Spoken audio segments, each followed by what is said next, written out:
उसको पूरी करके दिखाओ। आप जानते हैं इतिहास गवाह है, आप तक जो बात करिए उसको पूरा करके दिखाया।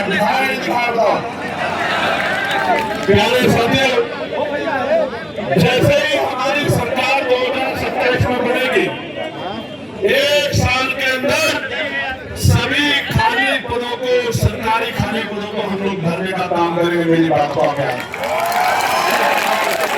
पहली कैबिनेट में लाखों नौजवानों को बिना किसी पैसे के, आज के हालात तो ये है, दफ्तर में जाओगे अपील किया जाएगा, गरीब दफ्तर के बाहर खड़ा रहेगा और बिना पैसे के कोई काम नहीं होता। मैं गारंटी देके कहता हूँ, आजाद समाज पार्टी की ताकत बनेगी। अधिकारी सबसे पहले कुर्सी खड़ा करेगा गरीबों के लिए, चाय पानी पूछा करेगा, उसके बाद की समस्या का हल किया करेगा। तो बिना किसी रिश्वत के गरीब के बच्चों को पारदर्शी परीक्षा करा के पूरे बैकलॉग को भरने का काम हम लोग करेंगे। दलितों पिछड़ों को नौकरी उन बच्चों को देने का काम करेंगे जो पढ़े लिखे बेरोजगार घूम रहे हैं। प्यारे साथियों, ब्लॉक स्तर पे आवासीय विद्यालयों की व्यवस्था की जाएगी कि जो बहुत गरीब बच्चे हैं, जिनके माँ बाप उतना पैसा नहीं कमाते, उनके रहने के लिए और पढ़ने के लिए आवासीय विद्यालय बन जाए। ब्लॉक स्तर पर, तहसील स्तर पर IAS, PCS और अन्य प्रतियोगी परीक्षाओं के लिए तैयारी के लिए व्यवस्था कराई जाएगी। कोचिंग सेंटर बनाए जाएंगे, वो भी बिल्कुल मुफ्त होंगे, जिसमें गरीब के बच्चे भी अच्छी कॉम्पिटिशन की तैयारी कर सकते हैं। डिजिटल युग में यदि नगर पालिका स्तर पर संचालित लाइब्रेरी हाईटेक सुविधाओं से लैस हो जाए तो स्थानीय बच्चों को पढ़ाई में अधिक से अधिक लाभ मिल सकता है। उसको हाईटेक करने का काम हम लोग करेंगे। ऐसा बड़े से बड़े प्राइवेट स्कूल में लाइब्रेरी नहीं होगी, जैसे हम लोग पंचायत स्तर पर बनाने का काम करेंगे गरीबों को आगे बढ़ाने के लिए।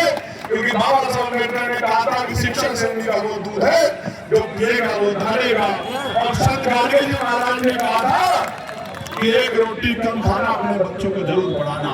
अगर थाली ना हो तो हाथ में रख के खाना, लेकिन अपने बच्चों को जरूर पढ़ाना।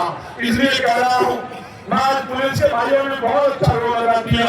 मैं पुलिस के भाइयों को भी कहना चाहता हूँ, इनकी वेतन विसंगति दूर करेंगे, 8 घंटे की ड्यूटी करेंगे, सप्ताह में 1 दिन छुट्टी करेंगे और बॉर्डर स्कीम को समाप्त करने का काम करेंगे। इस बात का भी मैं लोगों को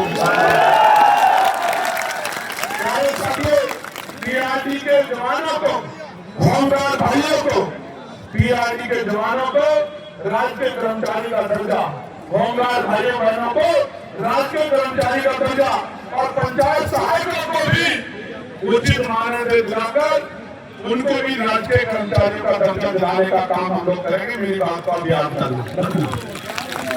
आशा बहनों को, आंगनबाड़ी बहनों को, भोजन माताओं को और सहायिकाओं को भी राज्य कर्मचारी का दर्जा दिलाने का काम हम लोग करेंगे। मेरी बात का ध्यान रखना। आपके गली में, मोहल्लों में, आपके गांव में जो आशा, आंगनबाड़ी, भोजन माता, जो सहायिकाएं रहती है, उनको कह देना कि भाई चंद्रशेखर आजाद ने कहा, आजाद समाज पार्टी का संदेश है। मैंने काशीराम साहब का संदेश देके आ रहे हैं भाई चंद्रशेखर, और ये कह रहे हैं कि एक बार हमारा साथ दो, किसी का आगे हाथ फैलाने की आवश्यकता नहीं पड़ेगी, आपकी मांगों को पूरा करने का काम करेंगे।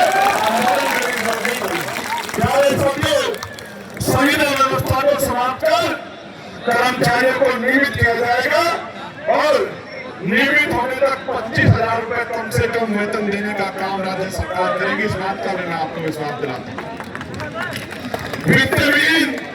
वित्तविहीन माध्यमिक विद्यालय में कार्यरत शिक्षकों को, जिनकी मांग भी मैंने उठाई थी, सम्मानजनक मानद